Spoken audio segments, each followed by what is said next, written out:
All right, let's talk Seattle Seahawks. It has been one heck of an offseason for Seattle. I think generally pretty solid across the board. Love the draft. We've covered that a lot. They made a lot of quality free agency additions as they try and reorient their team and figure out their plan for the future. Obviously, Mike McDonald taking a long-term approach with the Seahawks franchise. And there's one new Seattle Seahawk that has come out and said, listen, there's a young playmaker on this team that's an absolute stud. I think you Seahawks fans will love this story. We'll get into the data and the report in just a second. But first, I'm Nick. That is Andrew, and this is Saturday Morning Inspection.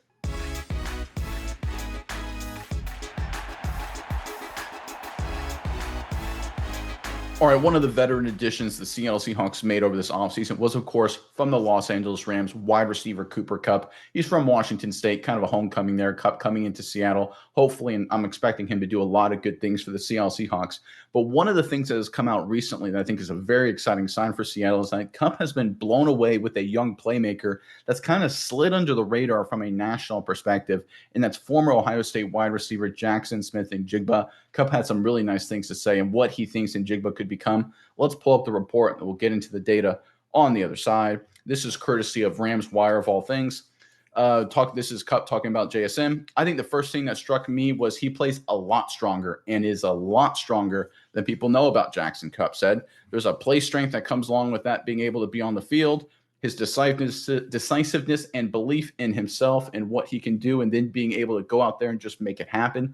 Incredibly competitive, and that's one of those things as a receiver, you get into some positions where, hey, I'm impressed and I've got a plan. Boom, I hit my first move, hit my counter, and it's still not there. But the competitiveness has to say, I just know that I'm not going to lose. I'm going to find a way to win. Jackson has that. Here's an interesting anecdote here. It's similar to what Puka, talking about Puka Nacua, was like coming in as well. The competitiveness and the play strength are both very similar. Smith-Njigba is a promising young receiver for the Seahawks, and if he learns from Kupp the way Nacua did, the Seahawks will have a star on their hands.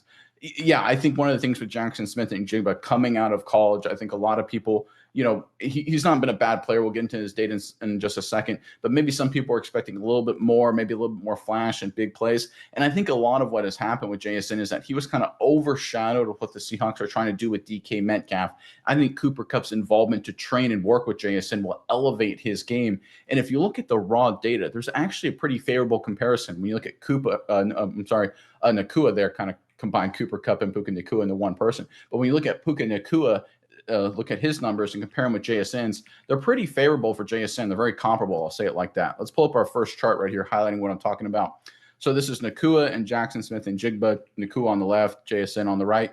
You've got targets and receptions. And you can see receptions. Nacua has a little bit more, but he's got a lot more targets. So on a volume basis, Nacua has a little bit more receptions. He's got about a $180. Jackson Smith has about a $160 over 2 years, but they're very favorable. They're very close, and this is with Nacua getting a lot more targets. So from a raw productivity perspective, a reception perspective, JSN compares pretty favorably to Puka Nacua. When you go into our next chart here, you can highlight the biggest discrepancy. So you can see, again, the touchdowns in blue, Nacua and Jackson Smith-Njigba about the same. JSN actually has one more touchdown over the past 2 seasons than Nacua, but essentially the same there. But when you look at the yards per reception, that's where Nacua really elevates past JSN.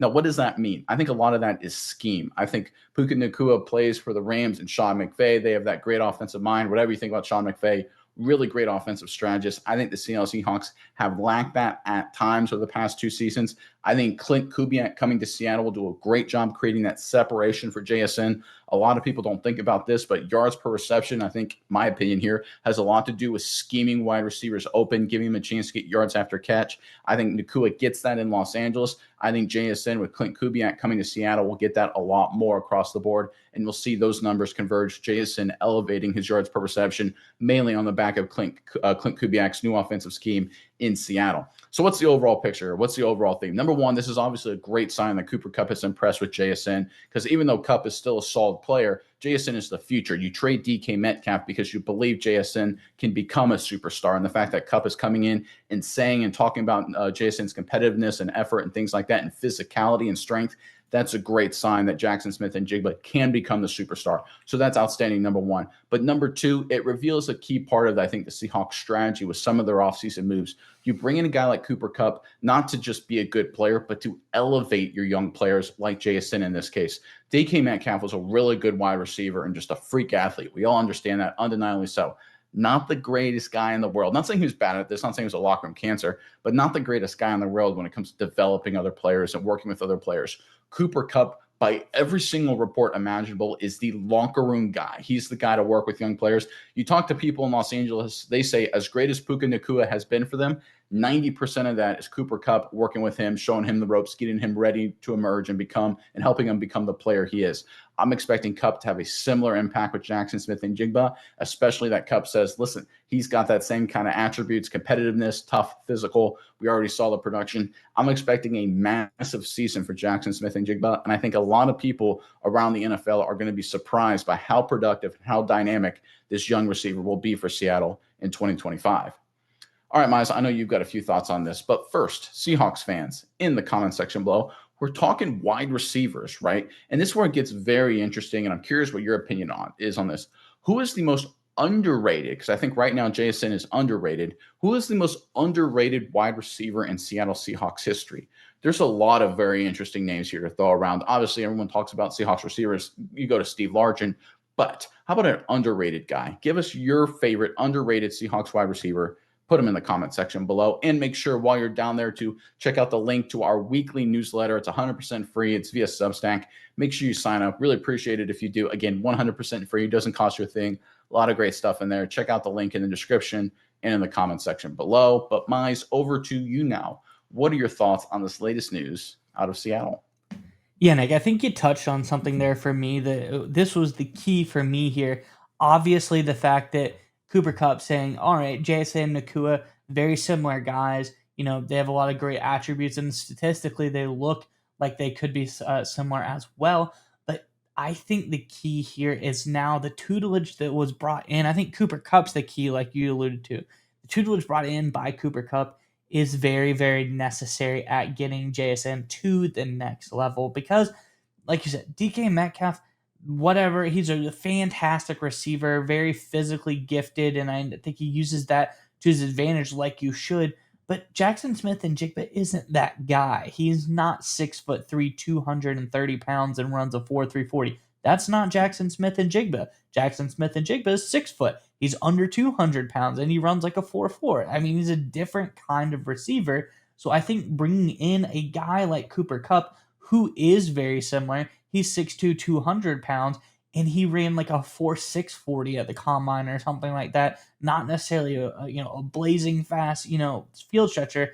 I think that's going to be the key here to get Jackson Smith and Jigba in with an elite guy who plays the same game that he does, who has the same skill set as he does. I think that's going to make a big, big difference this year. Because, like you said, Nacua is similar to that as well. Nacua, 6'2", 200 pounds as well, wasn't running blazing fast 40-yard dashes. We see what the tutelage of Cooper Kupp does for him as well. I think that's the big one. I think people think, okay, we got to have a number one guy come in, replace DK Metcalf. Well, not necessarily. You do need to have another number one guy come in, but you don't necessarily have to replace DK Metcalf with him. You can switch up the structure of your offense. You have your DK Metcalf replacement somewhat in Marquez Valdez-Scantling.